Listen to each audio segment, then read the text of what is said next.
Stop making offers to sellers who aren't ready.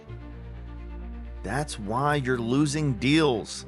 And today, I'm going to show you exactly how to handle it the right way. Every seller is not ready for an offer. All right, this is extremely important for you to understand. Now, I'm not telling you not to make an offer. I'm telling you to understand that not every seller is ready for an offer. So super simple follow-up. There's 3 conversation types. All right, stage 3, the goal here is to build trust. They don't know, like, or trust you. That is the goal. The second goal is to identify deeper pain and then position them and prepare for the offer. In stage 1, 2, very simple, right? It's a short conversation. It's not a lot of time being spent at all. All right, your conversations should last anywhere between 3 minutes and maybe 10 minutes. 10 minutes is probably pushing it. You should be able to get a lot of disqualification questions out way before 10 minutes. In stage 3, this is where we go a little deeper in the rapport building phase, where, again, we're not talking about their cats and dogs and all that other stuff. We're talking about them. We're letting them explain to us what their motivation and pain is, so we can actually do our job, which is solve problems. With stage 3, there should not be a person in here that is not a seller.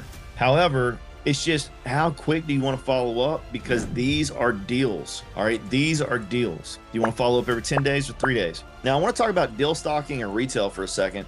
Deal stalking, I want you to think about agent outreach. I want you to think about wholesaler outreach. I want you to think about anything that is actually listed on the MLS or up under contract already. Literally deal stock. You're putting them in there. You're catching the information that you need. These are people who want to sell. And ideally, you have already been positioned to actually make an offer in stage 4. And because you made an offer, you identified that they are just not ready yet and you need to wait a little bit. So you can throw them back into your deal stocking stage and allow your lead manager to do the nurturing process until they're ready to move forward.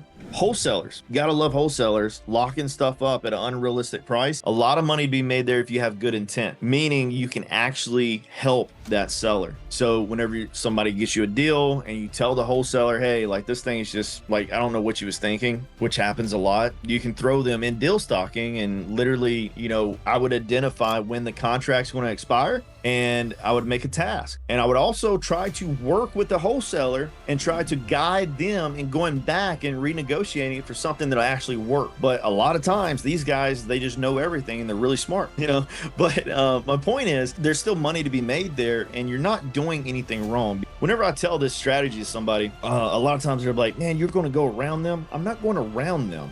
All right. So don't misunderstand me for what I'm telling you right now. You're not cutting anybody out of the deal. You're firing someone who can't perform. And because of that, you're actually helping the person who's in need, which is the seller. Because if the seller actually needs to sell and they need their problem solved and you can actually do it, you are the one who has the higher integrity, not the person who's just trying to get a payday. And I've actually lost money on some of them just to help the seller because we have them locked up. We're moving down escrow and we didn't run our numbers right. We didn't do something. And I had an option, either cancel the contract or move forward with the buyer who came in lower than what I was expecting. I have done a bunch of deals where I've only made $500. I've done deals where I made $0 just to help the seller, right? We just, hey, move it because this needs to happen. And in my opinion, that's the best way to run your operation and you should run it that way. And because of other people that don't run it that way, well, that's the reason we have this pipeline called deal stocking, because we're in the business of serving and helping sellers who are actually in need. Next, you have retail. Retail is golden. All right, retail is amazing because these are leads that are not listed on the MLS. They're not up on a contract, but you have talked with them. You have tried to present an offer, but they're just stuck at their price. But their price is actually a realistic price. Like, it's actually a decent number. It's just there's no spread there for you. And because of that, you need to follow up with them because they're going to stick at that number and maybe they end up getting their number. Maybe they end up listening on MLS. Maybe you position this and you do a novation. Gold, absolutely gold. Every time I tell you about the automatic follow-up, It is automatic. You can absolutely follow up with them sooner, guys. Don't like hold me to this. I'm not telling you that you only follow up in 30 days. All right, I'm saying that you will never miss a follow-up, because if you follow the system, it absolutely works. And then you have 50 Shades of Grey. Now, 50 Shades of Grey, oh, these people are a glutton for punishment. They love pain. They love to just think foreclosures. Oh my gosh, I can't tell you how many foreclosures we've done in 50 Shades of Grey 3-day follow-up. Like, just foreclosure after foreclosure after foreclosure. And foreclosures, if you ever worked foreclosures, these are people who end up getting in bad situations because of those life events, who end up going in foreclosures.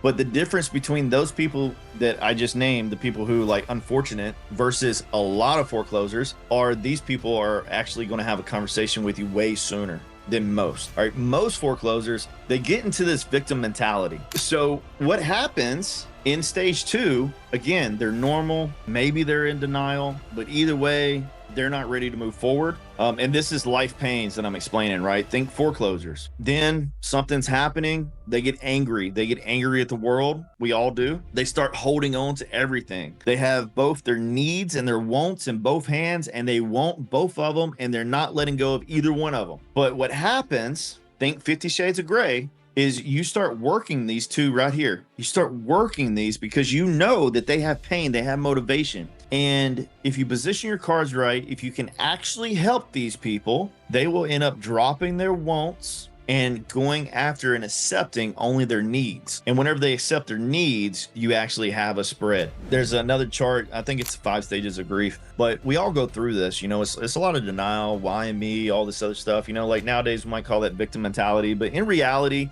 it's because we feel bad. It's because we have regret. All right, it's not really victim mentality until like you never accept responsibility, you never get it solved. Instead, it's just we feel bad, something happened, we wish we would have done something different, we made mistakes, and that's okay. Our job as real estate investors, again, is to come in, create a win-win-win situation. They can get back up on their feet, and then obviously you win, they win, etc., and move forward. 50 Shades of Grey with foreclosures, the 3-day follow-ups, they're notorious for not even knowing that they have an auction date in 1 week. Can't tell you how many phone calls we have where, you know, like, hey, I'm calling because, you know, you got an auction date, and talk with them. They're like, I have no clue. Like, oh my gosh. And a lot of these people, again, not responsible, right? And it's our job to come in and help them with that. Like, you can stop the foreclosure. There's a lot of stuff you can do, but you're solving the problems. Congratulations, guys. You're the half of percenters because you do what you say you're going to do. Now, listen, because of that, I know you're the one that's on the way to change your family's future. Now, your next steps, very simple. I actually have a free school community and you can join it. And inside the school community, I'm gonna show you how to remove the overwhelm and get all your operations, your marketing, everything dialed in with automations. It's free to join. Click the link below and I'll see you on the inside of the Deal Boss Project.